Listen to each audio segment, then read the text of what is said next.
هو الذي بعث في الأميين رسولا منهم يتلو عليهم آياته ويزكيهم ويعلمهم الكتاب والحكمة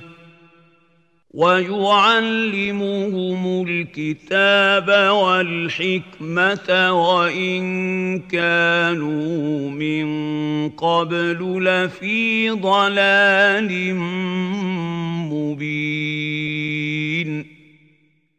بسم الله الرحمن الرحيم. الحمد لله رب العالمين والعاقبة للمتقين والصلاة والسلام على رسوله محمد وعلى آله وصحبه أجمعين.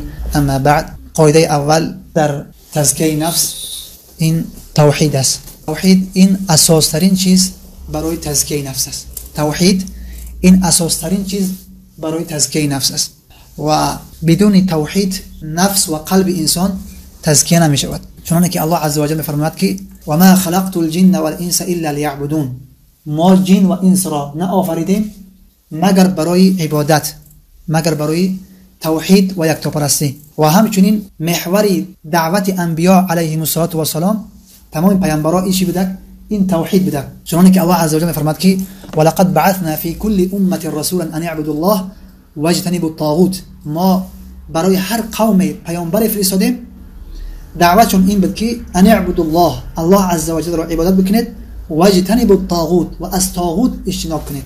که یکی از اون نوعهای طاغوت این هوا و خواهشات است و ساحر است و جادوگر است و کسی که بغیر قانون الله عز و جل حکم و فیصله میکند و امثال دیگر از کسانی که دعوی علم غیب میکنند، کسانی که اونها عبادت میشوند در حالی که راضی هستند. پس یکی از اون نوعهای طاغوت که بسیاری ها فراموش کرده هستند این هوا و خواهشات است. الله عز و جل میفرماید که افرأیت من اتخذ الهه هواه و اضله الله علی علم، آیا خبر داری کسی که هوا و خواهشات خودش را اله گرفته کی است؟ پس ببینید الهی چی است؟ الهی و باطل است و این طاغوت است، الهی و باطل. و الله عز و جل این را گمراهش کرده و این آیت این را متوجه میکرد که یک انسان که الله عز و جل برای او اکرام کردگی است و برای او الله عز و جل فهم و علم دادگی است، مغرور به این علم و فهمش نشود. زیرا الله عز و جل میفرماید که و اضله الله علی علم، الله عز و جل این را به همین علمی که دارد این الله عز و جل گمراه کردگی است. یعنی این آیت میفرماید که تنها اسباب گمراهی و بدبختی فقط تنها جهل نیست، بله جهل یکی از نوعها و یکی از اسباب گمراهی است که انسان وقتی که جاهل ماند، انسان جاهل به هر کار دست میزند و انسان جاهل به مانند یک شخصی است که در یک تاریکی است و به این طرف دیوار سرش میزد و به این طرف دیوار دستش میزند و همینطور گمراه شدگی است، راه گم کردگی است. پس جهل یکی از نوعهای، یکی از سببهای گمراه شدن انسان است، جهل. همچنین یا مغرور نشویم که علم، وقتی که انسان علم آموخته تمام دیگر این نفر از گمراهی خلاص شد. بله یکی از اسباب هدایت و به الله عز و جل نزدیک شدن این چی است؟ این علم است. اما بعضی وقتا ان همین علم سبب می شود که انسان گمراه می شود. که الله عز و جل میفرماید که افرأیت من اتخذ الهه هواه و اضله الله علی علم، آیا خبر داری اون کسی که خواهشات خودش را اله گرفتگی است و الله عز و جل او را به همون علمش گمراه کرده است و اضله الله علی علم. یعنی چگونه الله عز و جل انسان به علمش گمراه میکند؟ این است که انسان تکبر میکند و الله عز و جل ان الله لا يحب المتكبرين او المستكبرين، الله دوست ندارد متکبرین را، کسی که کبر میکند. یا اینکه انسان الله عز و جل علمش داده است اما فهمش دادگی نیست و به خواهشات خودش میرود و به رأی و فکر خودش میاد قرآن و احادیث رسول صلی الله علیه و آله را میفهمد، نه به فهم سلف صالح. الله عز و جل را به همین گمراهش میکند. یا اینکه الله عز و جل انسان به علمش گمراه میکند، اینکه الله برای او علم داده است اما او عمل نمیکند. پس توحید این محور اساسی دعوت انبیا علیهم السلام است و این اصل است در تزکیه نفس. چنانکه پیامبر اکرم صلی الله علیه و سلم وقتی که معاذ بن جبل به طرف یمن فرستادند گفتن که انک تقدم على قوم من اهل الكتاب فليكن اول ما تدعوهم اليه ان يوحدوا الله تعالی. گفتن که ای معاذ تو به طرف اهل کتاب میروی، اولین دعوتی که میکنی اونها را به سوی توحید اونها را دعوت بکن.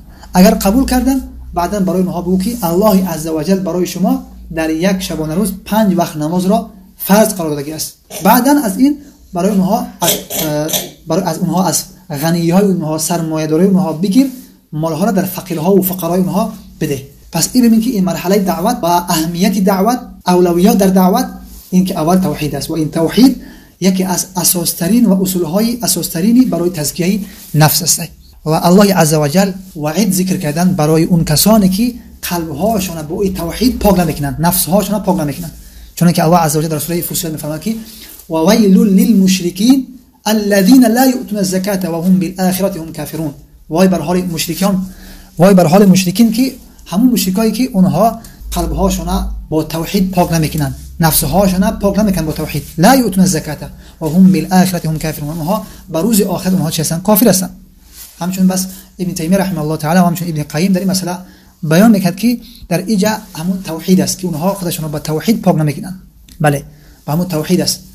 و ابن کثیر ابن قیم رحمه الله را ذکر میکرد که اکثر مفسرین در این آیات که الذين لا يؤتون الزکات به همین قول هستند که اونها کسانی هستند که نفسهای خودشان را اونها با لا اله الا الله و با توحید پاک نمیکنند و با ایمان به الله عزوجل پاک نمیکنند قلبهای خودشان را. پس توحید این اصلی تمام پاکی است. پس اصلی تزکیه است. و شرک چی است؟ شرک این اصلی گناه است که آلوده شدن نفس بر گناه است. شرک این بزرگترین آلودگی است که نفس انسان به اوش می شود. وقتی که به اون آلوده شده عملهای انسان برباد می دهد. تا جایی که الله عزوجل می فرماید که ولقد اوحی الیک، به تحقیق وحی کرده شد به سوی تو و الی الذین من قبلک، و کسانی که قبل از تو بودند این همین وحی کرده شد که لئن اشرکت لیحبطن عملک، اگر شرک کردی ای پیامبر الله همه عملات برباد می شود و لتکونن من الخاسرین، و از جمله زیانکاران و خاسرین حتما می شوی. پس ببین گناه و معصیت انسان را به این درجه میرساند. حتی بزرگترین گناه این شرک به الله عزوجل است که الله را نمیبخشد. و چون که فرمان که ان الله لا یغفر ان یشرک به و یغفر ما دون ذلك لمن یشاء، همان الله عزوجل نمیبخشد این که شرک قرار بشود به او و غیر از شرک الله بخواهد میبخشد. یا که در جای دیگر الله عزوجل فرمان که انه من یشرک بالله فقد حرم الله علیه الجنه و مأواه النار و ما للظالمین من انصار. همان الله عزوجل هر کسی که شریک قرار بده به الله عزوجل فقد حرم الله علیه الجنه، الله جنت را براش حرام قرار داده است و جایگاه نفر جهنم است و برای این ظالمین یعنی این مشرکین هیچ کمک کننده نیست. همچنین الله عزوجل فرمودند که الذين آمنوا ولم يلبسوا ایمانهم، کسانی که واقعا ایمان حقیقی آوردند و این ایمان و این توحیدشان را با شرک مخلوط نکردند، الله عزوجل برای اونها وعده داده است که در همین دنیا برای شما امن هستید و همچنین در آخرت برای شما چی هستید؟ هدایت هستید، یا که امنیت کامل در همین دنیا و در آخرت است. چون که الله عزوجل میفرماید الذين آمنوا، کسانی که ایمان آوردند، ولم یلبسوا ایمانهم و مخلوط نکردند ایمانهایشان را با شی به ظلم یعنی ای به شرک، یا ظلم به معنای شرک است. چون که اصحاب پیامبر اکرم صلی الله علیه و سلم آمدن وقتی که آیت خواندن گفتن که ای پیامبر الله کدومیه که از ما ظلم نمیکنه، یعنی هر کس به نفس خودش، با عائله خودش، با فرزند خودش بخانه خود یک ظلم میکند، کدومیه که از ما از ظلم خالی هستیم، هر یک ما مرتکب عمل ظلم میشویم. در اینجا اومده است که کسانی که ایمان آوردن و ایمانهاشون رو مخلوط نکردن یک جا نکردن با ظلم، در حالی که هر یک من شما مرتکب عمل ظلم میشویم. پیامبر فرمود که این ظلمی که شما فهمیدید او ظلم نیست. یا میگن تفسیری قرآن با حدیث رسول صلی الله علیه و آله، چون قرآن تفسیر میشه قرآن با قرآن و قرآن تفسیر میشه با احادیث رسول صلی الله علیه و آله. پس در اینجا با حدیث رسول صلی الله علیه و آله قرآن تفسیر شده. پیامبر فرمود که آیا شما مگر قول لقمان علیه السلام نفهمیدید که زمانی که به فرزندش گفت که و اذ قال لقمان لابنه و هو یعظه یا بنی لا تشرک بالله ان الشرك لظلم عظیم، زمانی که لقمان به پسرش نصیحت میکنه و گفت که ای پسرک من لا تشرک بالله، به الله عزوجل شریک قرار نده هیچ چیزی را، ان الشرك لظلم عظیم، اما شرک ظلم عظیم و بزرگ است. گفت اینجا ظلم شرک به این معنی است، ظلم به معنای شرک است. اینجا پس ما که داریم که ظلم به الله داریم که همون شرک است، که ظلم به نفس داریم، که ظلم به نفرهای دیگر داریم، همسایه و خویش تبر از اینها. ظلم به خود یا اینکه ظلم به دیگر کس این همون ظلمی است، گناه کبیره است. انسان باید که توبه کند و از این کارش باید بخشش بپرسد و دست بکشد. اما ظلم به الله این همون شرک است که باید که توبه کند. بله، و الله عزوجل امر کرده که هستند تمام بنده‌هاش را که شما الله را به یگانگی عبادت بکنید، چون که الله می‌فرماید در سوره بینه و ما امروا الا ليعبدوا الله مخلصین له الدین، و امر نشدن مردمان اینکه الله را عبادت بکنند مگر اینکه مخلصانه برای دین ما، یعنی همه مردم امر شده هستند که الله عزوجل را با اخلاص عبادت بکنند. اخلاص مهمترین چیز در عبادت است. پس از این قاعده اول گفته می شود که پس تزکیه نفس اولا توحید است و همه پیامبران آمدن اولا به توحید مردم را تزکیه کردن و پاک کردن.